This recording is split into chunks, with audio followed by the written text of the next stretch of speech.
You were probably at the park and saw people having the time of their lives flying RC planes.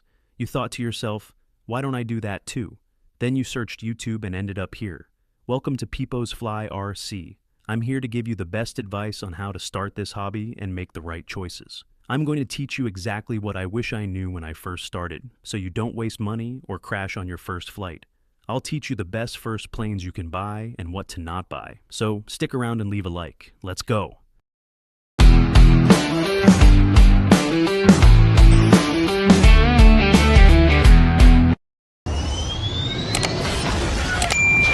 Okay, let's get into the meat of the video. Choosing your first plane is like picking your first car. You don't want a Ferrari, you want something that's easy to park and won't break if you bump a curb. Or, talking about planes, a pilot don't starts flying F-16, he starts from the Cessna. First rule, look for beginner-friendly airplanes. There are two types of them, small warbird and big or medium trainer aircrafts. I'll do a deep dive later. Usually this type of aircraft comes in RTF kits, which means ready to fly. In the kit you have the radio, the limo battery, the charger, and the plane itself. Second rule, avoid EDF jets and warbirds. I know, I fly an F-22, and they look cool. But trust me, starting with a jet is the fastest way to turn your money into a pile of broken foam. They are way too fast, and if you slow down too much, they just fall out of the sky. Same goes for those beautiful Spitfires or Mustangs. They are tip-stalling, meaning they can flip over and crash if you're not an expert with the sticks. Third rule, materials matter. Go for EPP foam. It's basically magic foam. If you crash, and you will crash, we all do, you can usually fix it in 5 minutes with some foam-safe CA glue or even some packing tape. Fourth rule, don't trust gyroscopes too much. I know, they help a lot for flying and keeping the plane stable and don't crash, but especially if you use a bank limit, you'll never learn to fly properly and you won't get better. Now, which one is better? Big trainers or mini RC planes? Micro RC planes are really cheap, and they come all ready to fly for under 100 euros. They usually are warbirds, so they look cool. They are easy go. Get to the park and they are literally indestructible, like really indestructible. But there are some issues. The gyro those planes have is really bad, and they are almost impossible to fly without it because of the small dimensions.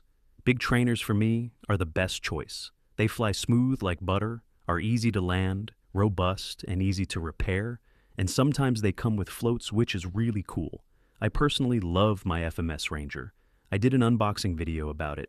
Go watch it if you want. You can find the Ranger for 300 euros. RTF, I know, it's a lot, but trust me, I'll be worth it. Another popular RC trainers is the AeroScout from Hobbyzone. Some people chose it, but I prefer the Ranger because of how it looks and because of the floats included. The flight characteristics are almost the same. Now I'll show you some clips of the FMS Ranger and the Hobbyzone Carbon Cub flying, so you see how beautiful they are.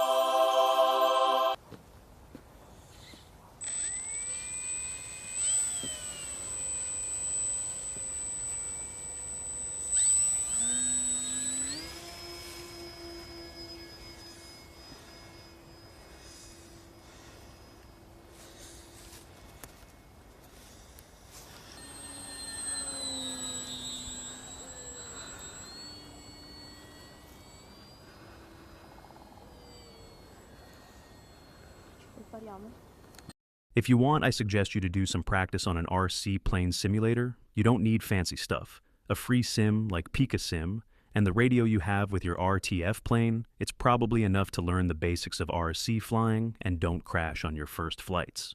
The hardest parts of an RC flight are takeoff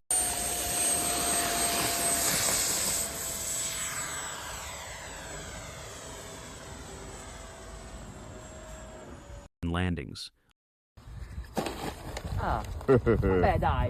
I'll make a separate video for those, so make sure to subscribe and activate the bell.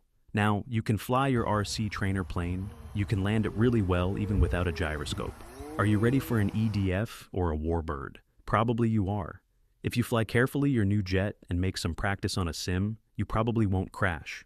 I really hope you liked this video, and I hope it was useful. If you have any questions, tell us in the comments. See you in the next video.